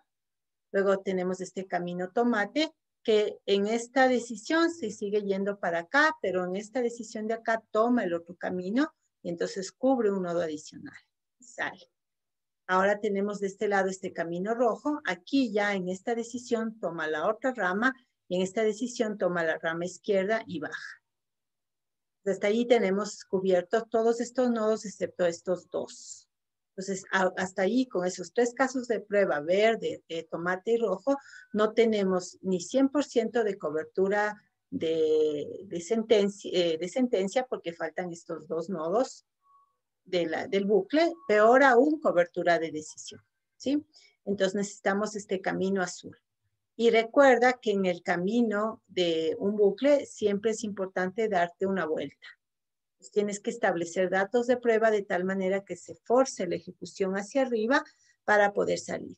Por eso es que en los ejercicios de esta semana te decía, diga cuáles son los datos de prueba que se deben utilizar para tener tal cobertura, ¿no? Es porque, digamos, que este fuera una condición de I menor que 0.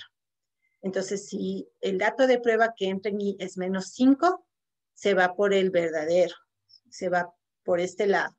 Y si es de más 5, se va por el otro lado. ¿Sí? Entonces, aquí la decisión de qué dato de prueba usar es fundamental para forzar la ejecución hacia acá o hacia acá. Por eso es que nosotros no nos limitamos a diseñar el caso de prueba en el aire, sino que lo diseñamos con datos de prueba. De tal manera que el que te va a dar ejecutando las pruebas, que puede ser un humano o puede ser una herramienta automática, no decide los datos, tú ya lo decidiste en diseño, para tener control, en este caso, de pruebas de caja blanca, hacia dónde va el flujo de ejecución. Entonces, en este es muy sutil, que aquí yo necesito escoger un dato que me obligue a dar una vuelta en el bucle, de tal manera que esta flechita que estoy señalando sea también ejecutada.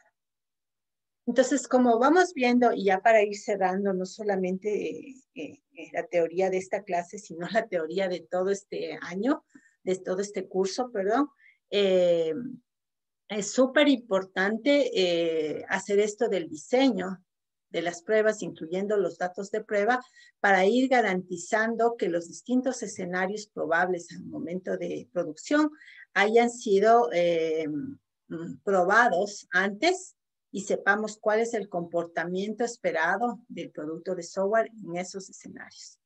Si hacemos unas pruebas mal llamadas informales, que son más bien pruebas empíricas o pruebas improvisadas, en donde la persona se le dice, a ver, prueba, y el tester así, con su instinto o de una manera, digamos, empírica, va aleatoriamente poniendo datos y navegando por pantallas de interfaces. Esas son unas pruebas que no son técnicas y son pruebas que sobre todo no son eficientes. Ya vamos a ver más adelante algunas métricas de eficiencia con respecto a las técnicas formales de pruebas que son las que nosotros queremos aplicar, ¿no? Entonces, volviendo al ejemplo del libro. Entonces, ya habíamos visto cuál era el código, que en este caso es un factorial, ya habíamos visto cuál es el diagrama de flujo, y ahora la idea es establecer las pruebas. Entonces, también ya sabíamos que debían ser 3, porque la complejidad de este diagrama es de 3, ¿no? Entonces, ¿cuál es la primera prueba? Pues la que empieza por A, va por B, y sencillamente va por D. Esa es la ABD. La siguiente empieza en A, va por B, aquí coge el otro camino, va a C, y en C sale a D. ¿Sí? Entonces noten que esta de acá no pasa por el bucle, no se da la vuelta. Por lo tanto, necesito un tercer caso que va por A, va por B, va por C, regresa por C, y de ahí sí sale a D. Es el tercer caso de prueba. Entonces, con estos 3 casos de prueba, yo he hecho 100% de cobertura de rama, es decir, de las flechas, y por lo tanto, he hecho también 100% de cobertura de sentencia, es decir, de los nodos. Y entonces, lo que necesito es, como yo conozco las condiciones, poner datos de entrada, datos de prueba, que me ayuden o que obliguen a que se ejecute el camino que yo quiero. Y claro, obviamente para yo poder saber qué dato poner para que el camino sea este, yo necesito saber cuál es la condición, y esa es la caja blanca. Esa es la caja que yo puedo ver adentro. Entonces, como yo sé que la condición es n menor que 0, y quiero que dé verdadero para que se vaya por acá, entonces pongo como dato de entrada un valor que dé verdadero, en este caso menos 1. Como menos 1 es menor que 0, pues me voy por acá y tengo el caso de prueba ABD, con dato menos 1. Ahora, para el caso de prueba ABCD, necesito un dato que me dé falso esta condición. Entonces, cojo cualquier representante, en este caso el 0. Como 0 no es menor que 0, entonces eso da falso y se viene por acá. ¿Sí? Y entonces, así tú vas teniendo total control sobre cuáles son las instrucciones y las ramas que se van ejercitando en las pruebas a través de tú decidir cuáles son los datos. En eso consistía justamente los ejercicios que ustedes resolvieron en esta última parte, ¿no? En definitiva, la cobertura de decisión es el porcentaje de resultados de decisión que han sido ejercidos por un juego o conjunto de pruebas. Entonces, cuando tienes 100% de cobertura de decisión, eso implica que tienes 100% de cobertura de rama y 100% de cobertura de sentencia. Entonces, ¿qué es la decisión? Ya habíamos visto que la cobertura de sentencia es cubrir todos los nodos o instrucciones. Que la cobertura de rama es cubrir todas las flechas o flujos de ejecución. Esta nueva cobertura, que es la cobertura de condición o de decisión que está puesta aquí, es lo que está dentro, que por lo general, aquí es un ejemplo muy simple, no es una condición simple, sino compleja. ¿Qué tal si la condición decía, si n es menor que 0 y x es mayor que y? Entonces ahí tienes una condición formada por varias subcondiciones y todas esas subcondiciones tienen que ser ejercitadas. Entonces esa es mucho más, digamos, mucho más estricta que la de rama y mucho más estricta que la de sentencia. Entonces, esa no la vamos a ver acá, porque no es parte de la parte introductoria, digámoslo así, de ISTQB, pero sí es bueno saber que cuando tienes 100% de esa cobertura, automáticamente tienes 100% de cobertura de la rama y ya dijimos que si cubres todas las ramas, automáticamente cubres todas las sentencias. En la práctica, por costos y demás, nos enfocamos sobre todo en ramas. Entonces, si logramos el mayor porcentaje posible de cobertura en ramas, nos podemos ir a dormir tranquilos. ¿Sí? Ahora, si el sistema es un sistema de emisión crítica, capaz que ahí sí es importante establecer como criterio de salida de las pruebas 100% de cobertura de decisión cuando estés haciendo pruebas de caja blanca. Y nota cómo ya el vocabulario se nos vuelve más técnico, ¿no? Cuando ya utilizamos todas estas técnicas.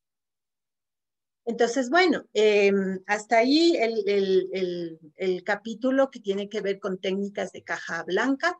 Ahora vamos a hablar de las técnicas basadas en la experiencia. Entonces, aquí, como su nombre lo dice, se escriben más casos de prueba. Estas no reemplazan, nunca pueden reemplazar a las otras técnicas, sino que la complementan. Entonces, ¿qué es lo que aquí utilizas? Aquí sí que tú utilizas tu intuición, tu experiencia, tu conocimiento acerca de los defectos más probables, de los defectos más importantes, acerca de los riesgos que debes tomar en cuenta. Entonces, utilizas todo ese cúmulo de información de contexto que tienes para definir casos adicionales. El problema sería el confiar todo tu proceso de prueba solamente en técnicas basadas en experiencia. Eso sería malo porque eso sería lo improvisado, sería lo informal, sería lo empírico, ¿sí? Pero es perfectamente válido y de hecho es deseable aumentar a las técnicas de caja negra y caja blanca técnicas adicionales o pruebas adicionales basadas en la experiencia, ¿sí? Entonces, esa es un poco la idea. Entonces, sí que usamos nuestra intuición, nuestro conocimiento general, nuestra experiencia con el producto y con productos similares, nuestra experiencia en otros proyectos de pruebas para crear más pruebas, ¿no? Entonces, hay algunos tipos de pruebas basadas en experiencia, como por ejemplo, predicción de errores. Entonces, yo tengo ciertos elementos estadísticos, por ejemplo, que me ayudan a saber que por lo general hay clústeres de errores en módulos se me ocurre autenticación, ¿sí? Entonces yo predigo que ahí probablemente hay defectos y entonces hago pruebas focalizadas en ese módulo, basados en mi experiencia, y que esos son lugares donde yo puedo predecir que hay alta probabilidad de encontrar defectos. Cacería de defectos son como hackatones que se hacen, por ejemplo, para ver quién encuentra más defectos de seguridad en un producto de software. Rompimiento de software igual puede ser gamificado, como quién logra romper o hacer caer el sistema. Entonces, es a fuerza bruta, pruebas todo lo posible en cuanto a datos, en cuanto a opciones y a navegabilidad en el producto hasta lograr que se caiga. Y lo que hemos hecho nosotros, ¿no? Usar listas de comprobación. o lo que se llaman taxonomías de defectos. Pero en realidad el que está más de moda ahorita y que se utiliza mucho en entornos ágiles de desarrollo son las llamadas pruebas exploratorias. Entonces, de todas estas, tal vez las más importantes son estas pruebas exploratorias. Entonces, ¿qué es una prueba exploratoria? Es una técnica de diseño informal donde el tester va controlando el diseño de las pruebas, pero on the fly. O sea, mientras va probando, va diseñando. No como hemos visto ahorita que yo hago análisis, hago diseño, implemento y ahí recién ejecuto. En cambio, las pruebas exploratorias todo se hace al mismo tiempo. Entonces, al mismo tiempo yo estoy analizando, diseñando y ejecutando. Y retroalimento con los resultados de la ejecución para seguir analizando, diseñando y ejecutando. Entonces se crea lo que se llama un test charter, que es como una carta de pruebas, que me dice en términos generales lo que yo estoy buscando con esta prueba exploratoria. Y se me da un time box, un tiempo. Tienes 2 horas para investigar en este producto qué puede pasar por ejemplo, si se le hace ataques de negación de servicios. ¿Sí? Y entonces tú empiezas a trabajar sobre ese objetivo genérico, 2 horas al producto, con el objeto de prueba para tratar de encontrarle los defectos en esa área específica establecido en el test charter o carta de pruebas. Entonces, la prueba exploratoria tiene que tener 2 cosas. La una es este pequeño charter en donde se establecen los tiempos y el objetivo general de la prueba. Y la segunda es algún tipo de herramienta que te permita guardar las evidencias. Entonces, existen algunas herramientas que tú puedes instalar en el ambiente de pruebas para ir, por ejemplo, grabando los resultados o ir grabando los clics que va haciendo el usuario. O ir tomando notas también para poder ir teniendo evidencia y poder hacer replicabilidad después de los resultados de las pruebas exploratorias. Entonces, estas pruebas son como que las más utilizadas actualmente. Aquí está nuevamente alguna explicación de algunas de esas pruebas. El error guessing, el exploratory testing, el check-based testing, que es básicamente armarte tus propias listas de chequeo. Entonces tú dices, de mi experiencia, yo creo que estas 10 cosas son las 10 cosas que se deben probar. Entonces haces una lista de chequeo y se la das al tester, para que el tester, basado en tu experiencia, ejecute esas pruebas. ¿Sí?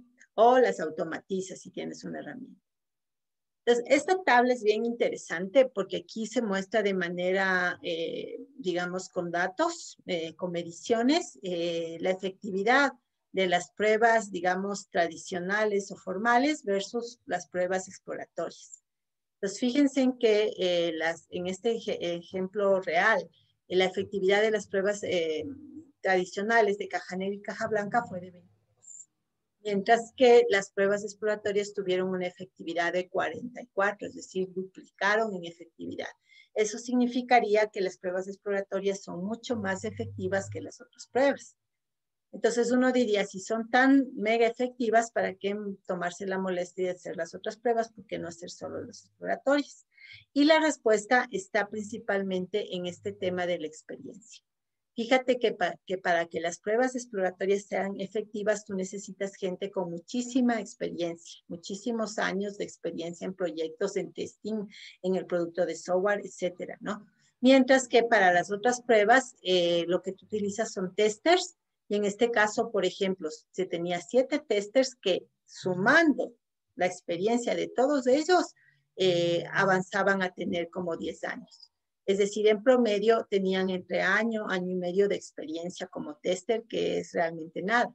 Mientras que acá tenías 3 ingenieros y el jefe, 4 personas, que entre los 4 llegaban casi a 20 años. Es decir, un promedio de 4 o 5 años de experiencia de cada uno, ¿no?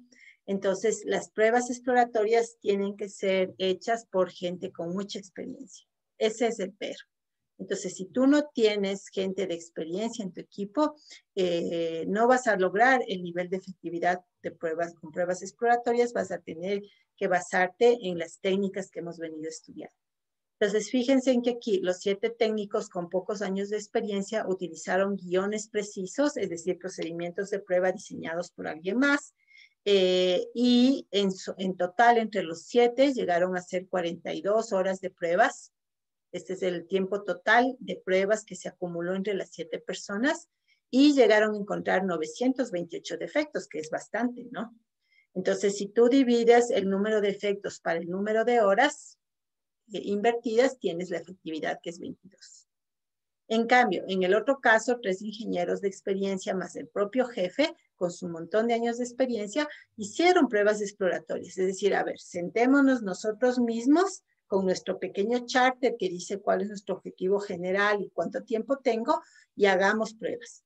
Fíjense en que como son gente de experiencia, además son gente que tiene poco tiempo, entonces ellos apenas lograron invertir entre todos los 4 o 6 horas. Es decir, que en promedio probaron menos hora y media cada uno, más o menos, ¿no?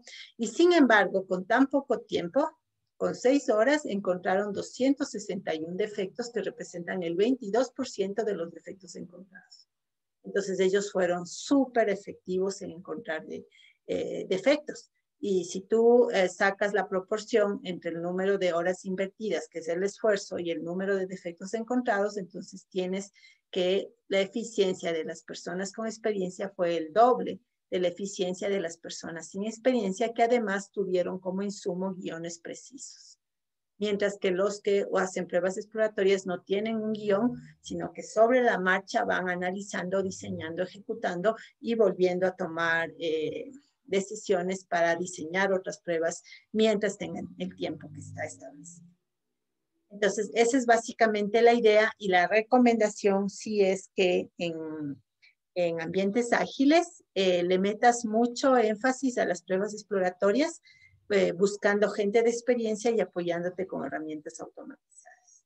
Porque en ambientes ágiles esto de escribir guiones precisos se complica por los tiempos, ¿no? Si yo tengo que hacer entregas de versiones cada 3 semanas, estoy a full avanzando con el desarrollo, y va a estar muy difícil ponerse a diseñar todos estos casos de prueba, procedimientos de prueba que hemos venido hablando, ¿no?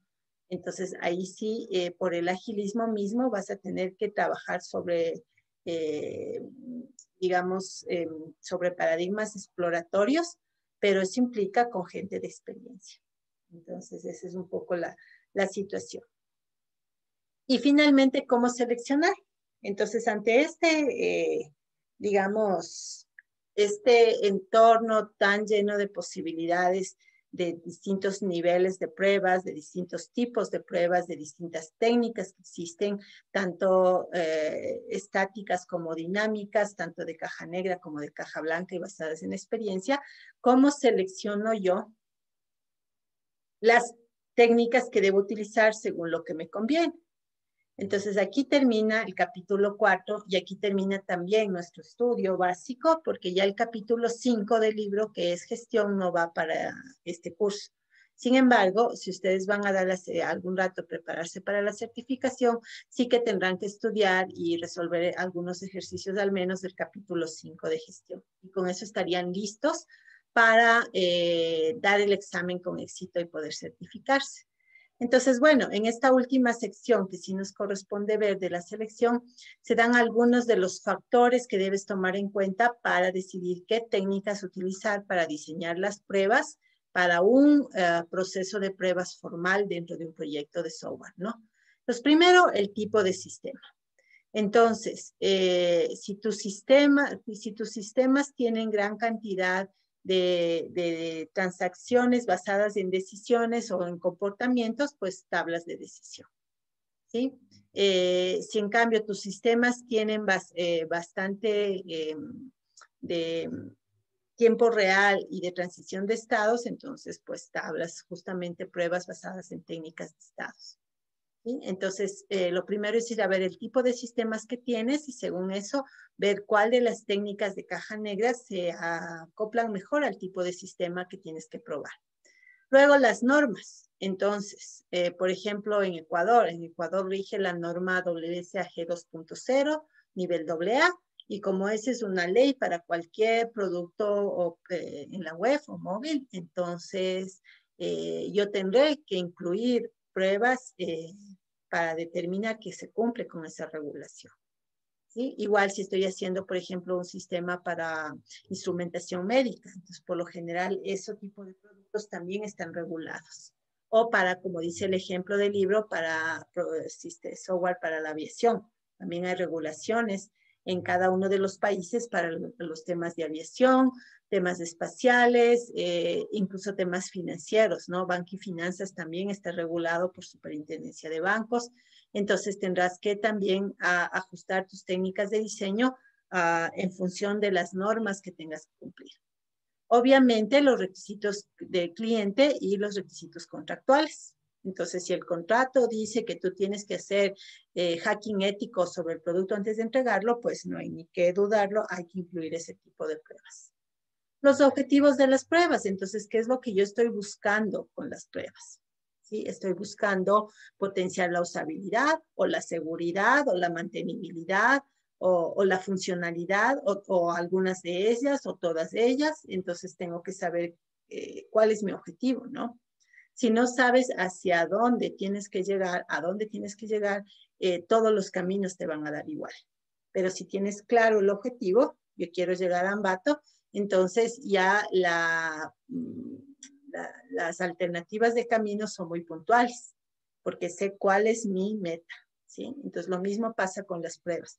Si yo tengo claro cuáles son los objetivos de pruebas, ya se reduce la cantidad de alternativas que me van a permitir lograr ese objetivo de pruebas. Entonces es importante tener claro los objetivos. La documentación disponible, como les debe haber pasado a ustedes en el proyecto, esto de no disponer de toda la documentación sí que es un problema, ¿no? Si yo quiero saber la complejidad del código y no tengo el código fuente, no hay manera, ¿no es cierto? Si no tengo la especificación, fíjense que nos ha tocado a nosotros hacer reingeniería del producto para poder identificar los requerimientos del mismo, ¿sí? Entonces, tengo que tener muy claro con qué insumos cuento. Luego, la experiencia de los testers. Como ya dijimos, si tus testers son todos, si todos nosotros somos nuevos, menos de 2 años, año y medio, 1 año, meses, 0 experiencia, no podemos pretender hacer pruebas basadas en experiencia, no podemos pretender hacer pruebas exploratorias. Entonces ya quedaría descartado en mi equipo o en mi proyecto pruebas exploratorias por falta de testers con experiencia. Entonces, también la experiencia y el conocimiento de los testers juega un papel importante en la decisión de qué técnicas de diseño aplicar y por ende qué pruebas diseñar, implementar y ejecutar. Obviamente los tiempos y las platas. ¿Cuánto tiempo me dan? ¿Cuánta plata me dan? Con esa plata, ¿qué herramientas puedo comprar? ¿Sí? Con ese tiempo y con el personal que tengo, ¿cuánto avanzo a probar? Entonces ahí puedo decidir la cobertura de sentencia o mejor aún la cobertura de rama, ¿no? Yo ofrezco 75% de cobertura porque me han dado 4 personas sin experiencia y 2 semanas, por decirte algo. ¿Sí? Los ciclos de vida de desarrollo, como les decía hace un rato, no es lo mismo hacer las pruebas de un proyecto ágil que hacer las pruebas de un proyecto con una metodología tradicional. Entonces, en el agilismo, otra vez se me reducen algunas posibilidades que no son compatibles con el paradigma ágil que están utilizando en el desarrollo. ¿Sí? Entonces, tengo que tomar en cuenta también eso, cuál es el ciclo de vida de desarrollo que están utilizando los del proyecto de desarrollo. Y toda experiencia es válida, ¿no? Experiencia con respecto a qué tipos de defectos debo intentar buscar y eliminar, dónde es preferible buscar los defectos, qué herramientas que yo conozco sé que serían las más convenientes para este producto en específico, etcétera, ¿no? Entonces, todo eso hace que la profesión de tester no sea una profesión improvisada, no sea una profesión, digamos, básica, sino todo lo contrario. Hay mucha complejidad, mucho conocimiento técnico. Como ustedes leyeron en este capítulo, incluso ya cuando tú llegas a la parte de definir pruebas de caja blanca, implica que necesariamente el diseñador de estas pruebas tiene que saber lenguajes de programación. Es imposible que alguien diseñe pruebas de caja blanca si no sabe programar. Entonces, el tester tiene que ser también programador. Y con eso realmente terminamos toda la teoría de este capítulo y de este curso. Entonces, abro aquí un ratito el micrófono para ver si tienen alguna duda, alguna pregunta con respecto al capítulo 4 del libro, que cierra el capítulo 5 de nuestro contenido, y con eso cubrimos todo el sílabo. Entonces, cuéntenme si es que alguien tiene alguna duda. Les escucho. Y si no, quisiera preguntarles yo a ustedes, por ejemplo, Miguel, ¿qué reflexión podrías dar ahorita tú desde el inicio de este curso hasta este momento con respecto a los contenidos que hemos visto? Miguel Reina. Buenas tardes, Ingrid, ¿cómo está? Hola. Bueno, desde mi punto de vista, en sí, el contenido del curso fue muy importante, aunque no me voy a inclinar tanto a la parte de calidad. Los aspectos visualizados o revisados dentro de la materia, a mí me permiten, bueno, me van a permitir en un futuro o muy pronto como trabajador, poder generar código con mejores características y no tan solo realizar proyectos por realizar, sino tener más o menos una visión a donde debería ir un buen proyecto. Correcto, gracias Miguel. Y qué bueno que sacas a colación este asunto de quién se va o no a dedicar a especializarse en calidad. Obviamente, no el 100% de las personas que estamos ahorita aquí en esta clase vamos a terminar trabajando full o 100% en calidad, ¿no? Pero yo aspiraría a que todos ustedes a futuro lleguen a tener puestos de decisión en sus entornos, ¿no? Por ejemplo, llegar a ser el jefe de un proyecto de desarrollo, llegar a ser el gerente de sistemas de un departamento de tecnología en alguna empresa, llegar a ser tu propio emprendimiento de una empresa que da servicios de software. Entonces, en cualquiera de esos escenarios que yo eventualmente espero y aspiro a que todos ustedes lleguen, van a tener el poder de decidir y de emplear los servicios de gente de calidad. Y entonces es cuando tú puedes recurrir a las cosas que hemos conversado en este curso para saber qué exigir y qué esperar de la gente que te ayude a hacer QA, ¿no? Que te ayude a hacer aseguramiento de calidad de los productos que tú estés desarrollando, que tú estés vendiendo, que tú estés comprando, porque también podría ser tu función como jefe de un departamento de sistemas, ser el responsable de las compras de software, ¿no? Y entonces, pues, puedes tener digamos, la ayuda de terceros, que sí sean empresas o personas que se dediquen al tema de calidad, para que te den testeando, para que te den haciendo la recepción del producto, pero con tu conocimiento general, ¿no es cierto?, claro, de qué es lo que se debe esperar, tanto de los que han desarrollado como los que te están dando, evaluando la calidad. Entonces, sí, efectivamente, este curso, que es un curso básico, no está diseñado ni pensado para que todos ustedes se dediquen a ser testers o a trabajar en áreas de QA, pero sí para que todos nosotros tengamos una idea completa, aunque general, de qué nomás implica QA y qué es lo que nosotros debemos esperar de la gente que trabaje para nosotros o con nosotros haciendo QA. Claro, más aún si vas a ser tú mismo quien decidas irte por él. Así es que gracias, Miguel. En estos últimos minutos quiero mostrarles la resolución de los ejercicios del capítulo 4, porque es probable que algunos de ellos vayan para el examen o algunos parecidos, ¿no? Entonces, a todos les he puesto de la parte 1 que ya terminé de calificar, la resolución en sus respectivas retroalimentaciones. Igual, en estos días que voy a calificarles voy a calificarles la segunda parte, pues también les pondré. Pero sí quiero aprovechar que ahora estamos todos juntos para de todas maneras mostrarles rápidamente, en el tiempo que tenemos, las resoluciones que les quedé debiendo la semana pasada y las de esta semana también. Entonces déjenme compartirles. Estaba cerrando el PowerPoint porque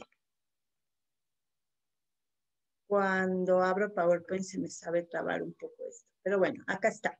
Entonces, en la parte 1, como ustedes recordarán, resolvimos un conjunto seleccionado que es este conjunto de problemas del libro de Black y Rueda, ¿no? Entonces, esta es la secuencia correcta de respuestas para cada uno de sus problemas y me gustaría revisar rápidamente algunas de las lógicas, sobre todo como preparación para el examen y la certificación, porque ustedes no van a tener tiempo ilimitado, ¿no? Ni en el examen ni en la certificación y muchas veces no basta con tener claros los conceptos, hay que tener también estrategias para poder maximizar el tiempo y ser más eficientes en responder. Entonces, el ejercicio 87 de la semana pasada es un buen ejemplo de esto, ¿no? Entonces, el enunciado es muy pequeño. El enunciado simplemente dice, considere los siguientes productos de trabajo de las pruebas y sus propósitos. A continuación, te da un listado de opciones en romanos y luego viene ya las opciones, que es básicamente de seleccionar cuáles afirmaciones se emparejan, ¿no? Emparejan el producto con su propósito. Aquí tenemos las distintas posibilidades de la A a la D. Entonces, si tú te pones a hacer secuencial y uno por uno, se te va a ir mucho tiempo. Entonces, ¿cuál es la estrategia que yo les recomiendo? Primero, ubícate en el tema. En este caso, el tema es productos de trabajo de pruebas y propósitos. Entonces yo ya mentalmente me voy a lo que yo conozco sobre los productos de trabajo de la fase de pruebas y el propósito objetivo de cada uno de sus productos y busco aquí lo que me resulte más, digamos, conocido, ¿no? Si tú te fijas, los 3 primeros son productos y los 3 últimos son propósitos. Entonces, por ejemplo, yo podría tener súper claro que el procedimiento de prueba es el producto de más detalle y que el detalle incluye acción por acción, secuenciado como un guión de película o de obra de teatro, una por una las cosas que tienen que ir pasando. Entonces, como yo tengo claro eso, significa que el romano 3 se empata con el romano 4.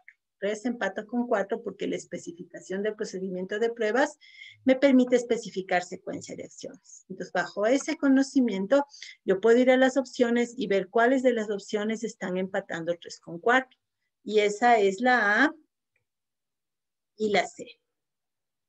Entonces, automáticamente ya con eso, yo puedo descartar la B y la D. Con la C. 3 va con 4, ¿no era? Sí, por eso, pero sería la respuesta B y C, 3 con 4. 3 con 4. No, la 3, ay sí, perdón, este es 5. Tienes razón. La 3 con la 4, gracias. Es la B y la C. Sí, porque esta dice 3 con 5, estaba leyendo mal. Entonces es la B con la C y automáticamente se descartan la A y la D. Entonces yo ya ni les regreso a ver esas dos. ¿Sí? Entonces, ahora me queda la cuestión entre la B y la C. Entonces, si tú te fijas entre la B y la C, la primera parte es idéntica, que uno va con 6. Entonces, esa no me ayuda a diferenciar, pero la siguiente parte dice que uno va con 5 también. Entonces, ese sí puede ser un elemento diferenciador. Entonces, voy a ver qué es la 1 y qué es la 5. Entonces, dice que la especificación del diseño de las pruebas especifica los resultados esperados de las pruebas. Entonces, ahí tengo que ver si eso es cierto o no. Y en este caso eso no es cierto porque donde se ponen los resultados esperados de las pruebas es en el caso de prueba. Mientras que las condiciones de las pruebas van en la especificación de diseño de pruebas. Entonces, eso me permite descartar la B y por lo tanto yo ya sé que la respuesta correcta para este ejercicio es la respuesta C. Entonces, a lo que quiero llegar es que cuando tengan estas preguntas que combinan romanos y luego te pide que veas cuáles son las combinaciones verdaderas, trates de descartar aquellas que de plano no son, porque tú ya lo determinas en base a lo que sabes, y por lo general te vas a quedar con 2 de las 4 opciones. Y esas 2 sí ya es sutil, cuáles sí y cuáles no, y requiere tener un conocimiento un poquito más concreto para dilucidar, como en este caso, si era B o era C. ¿Sí? Y entonces, esa va a ser la estrategia en general. Vamos a probar con una de las que son sencillas. Por ejemplo, esta de acá me parece que no tiene romanos. Ah, no, sí, también tiene romanos. Veamos cuál. Esta de acá, por ejemplo, las que son sencillas son muy fáciles. Por ejemplo, la 91, ¿no? La 91, la pregunta es, ¿qué es trazabilidad? Entonces, aquí sí tienes que recurrir obviamente a lo que conoces sobre tu terminología y específicamente la terminología de trazabilidad. En trazabilidad hay 2 palabras que son, digamos, que son básicas con respecto al concepto de trazabilidad. Es la posibilidad de relacionar un ítem de una etapa con un ítem de otra etapa. Por ejemplo, yo puedo hacer trazabilidad dentro del caso de prueba hacia el caso de uso. ¿Sí? Entonces, la palabra relación es una palabra que identifica bien el concepto de trazabilidad. Otra palabra podría ser la palabra asociación. Entonces, me permite asociar, por ejemplo, un requerimiento funcional con un requerimiento de prueba. Si yo hago trazabilidad hacia adelante, que también existe, ¿no? Puede ser hacia adelante o hacia atrás, entre objetos que son de distintas etapas del proceso. Y esa es básicamente la trazabilidad. Entonces, voy viendo opciones y voy descartando, ¿no? Entonces, la capacidad para que un producto modificado sea aprobado no tiene nada que ver con estos temas de asociación o de relación entre ítems. Entonces, esa se descarta. La capacidad de identificar ítems relacionados puede tener que ver, entonces esta puede ser una de las opciones. Noten que todavía no la decido por completo, pero le dejo ahí en visto.